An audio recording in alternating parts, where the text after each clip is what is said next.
All right, here we go. We got the jobs report, 7:34 on a Friday, July 5th. Thanks for being here, day after Independence Day. Ho, ho!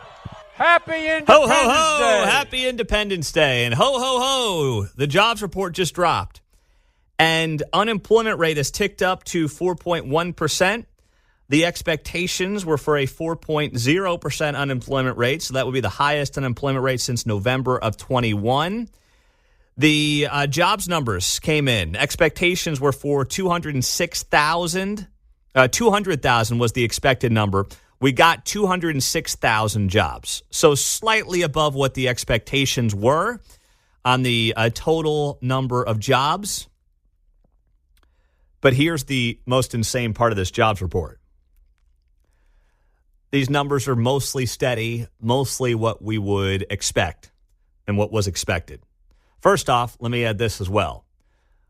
The May jobs were revised down. Can you believe it? Talk about a bombshell. From 272,000 to 218,000. So we had a $50,000 job decrease on the revised report from May. But this is the most stunning part of the jobs report here. Of those 206,000 jobs created in June, what sector led the way in employment last month? Just take a wild guess. Gov.com. Very well done, John. Take the rest of the day off. Everybody else. Yeah. The government. Of those 206,000 jobs, government employment rose by 70,000. More than a third of the jobs that were created last month came from the government. Over the last 12 months, the government's averaged 49,000 jobs a month. So that's about 500,000 a year in government jobs. Now, that's your local, state, federal. That's not federal. That's everything combined. A third of the new jobs last month were from the government, and the government doesn't create anything without the private sector dollars to do so. Well, there was the debates. We needed some fact checkers, right? Hired a few of those. Yeah, we did. That is unbelievable. I mean, that is unsustainable when the government continues to pace as one of the biggest job creators. And this has been the case over the last couple of years. But now you look at these numbers and it's like, okay, where else are the jobs? Healthcare added 49,000 back in June. That is second to the government. So 120,000 jobs came in the government or healthcare. And by the way, find me an industry that is more influenced by the government than healthcare. You'll be hard-pressed to find one. So well over half the jobs, basically 60% of the jobs from the last month are government or healthcare. What else do we have here? Social assistance employment rose 34,000. Construction, 27,000. Retail employment down 9,000. I'm reading this on the fly from BLS.gov, Bureau of Labor Statistics. Employment in professional and business services down 17,000. Temporary help service employment declined 49,000 and is down by 500,000 since reaching its peak in March of 22. Employment in professional, scientific, and technical services continued to trend up in June. Employment showed little change over the month in other major industries: mining, oil and gas extraction, manufacturing, wholesale trade, transportation and warehousing, information, financial activities, leisure and hospitality, and other services. So like the places where you want to see job growth, like the private sector where people actually work for a living and pay taxes to the government, nothing's really happened. In fact, some of those industries have lost jobs. The government, the largest job creator, at 70,000 new jobs out of the 206,000 jobs that were added in the month of June. That is freaking unbelievable. You can create a job. Has anybody filled the position? Well, yes. How about that? Yeah. Well, these are people who have jobs, who have gotten the jobs. Right. I know, but we might be playing a semantics game with this government. Yeah, true. We put out a whole bunch of want ads.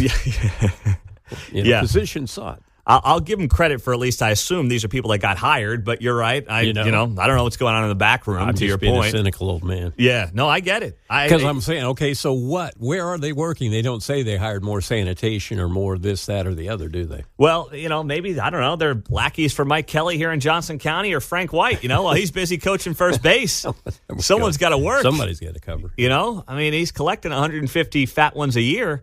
But someone's got to actually work in Jackson County. So while he's coaching first base against the Savannah Bananas, someone's got to do the job. I wonder what the E-tax is in King County.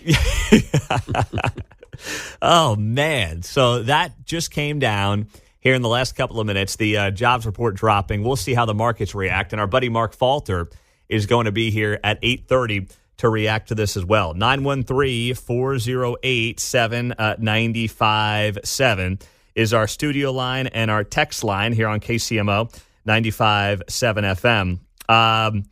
Pete, looks like the markets are reacting positively. Well, not really. I mean, the Dow's implied open is up 12 points. I mean, that's what, 0.01, 0.02%.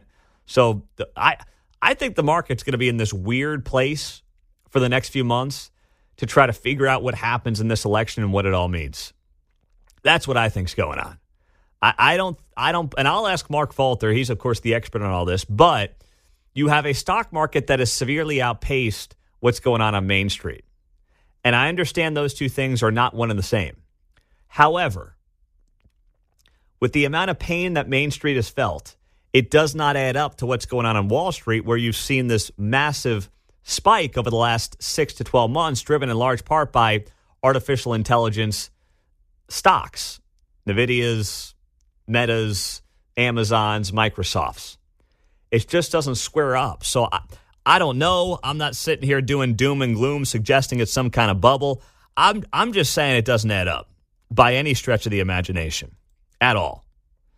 Now, that being said, this also ties into this jobs report and the economy at large. I was reading this on Newsweek yesterday. It says here, this is part of an article that Newsweek wrote with the headline, Americans can no longer afford a summer vacation. A significant number of Americans have given up on going on vacation this summer due to the high cost of living, according to an exclusive poll for Newsweek. 44% of respondents to a survey conducted by Redfield and Wilton Strategies on behalf of Newsweek between June 27th and 28th said they won't be traveling anywhere the next 3 months, with a majority of 53% saying they would have gone on vacation had the cost of living been cheaper. The survey was run among 2,500 eligible U.S. voters. And I just wonder, right now, maybe you're listening from down on the lake on your Alexa or your Google Home or your KCMO Talk Radio app. Maybe you're on vacation right now streaming us, but maybe you're not. Maybe you're just going to the office or you're driving around town this morning, day off, doing your thing. But I know, the more people you talk to, they will have a similar sentiment. We're going to be going to see family here in a couple of weeks, which we've done the last several summers, and we're looking forward to that. But we thought about just doing a little trip down to the lake this summer, but we nixed it in part because, listen, we got a newborn. We're waking up once or twice a night. It's like, are you really going to enjoy that weekend getaway when you got to bring all the bottles, all the diapers, all the nonsense you're feeding at midnight and 3? It's like, you know what, we'll skip it. And part of the reason we elected to do that was because also the prices on staying at some of these places are tremendous. And I'm not going to name them because I don't want to throw them under the bus. That's not the point. It's just I wonder if the vacation market is softening, if these places are going to be able to get away with what they've been asking for over the last couple of years. Because like you had the post-COVID surge towards the concert industry, right? Everybody was going into debt to go to concerts, which is nuts, but they were doing it because there was pent-up demand coming out of COVID. Same thing with vacations places. There was pent-up demand coming out of COVID. But if now you've got these surveys being done showing a majority of people cannot or will not go on a summer vacation, in part because their cost of living is up 10, 15, 20% the last few years. How long can these vacation places get away with charging what they're charging, including Airbnbs? I just wonder if that market is at some point bound to pop and bound to burst, because a lot of people got into the Airbnb industry, during and shortly after COVID as like their great new investment plan. Don't worry, I'm going to rent it out. It'll pay for itself. The mortgage will be covered, the whole deal. If that market bursts, it could get ugly real fast.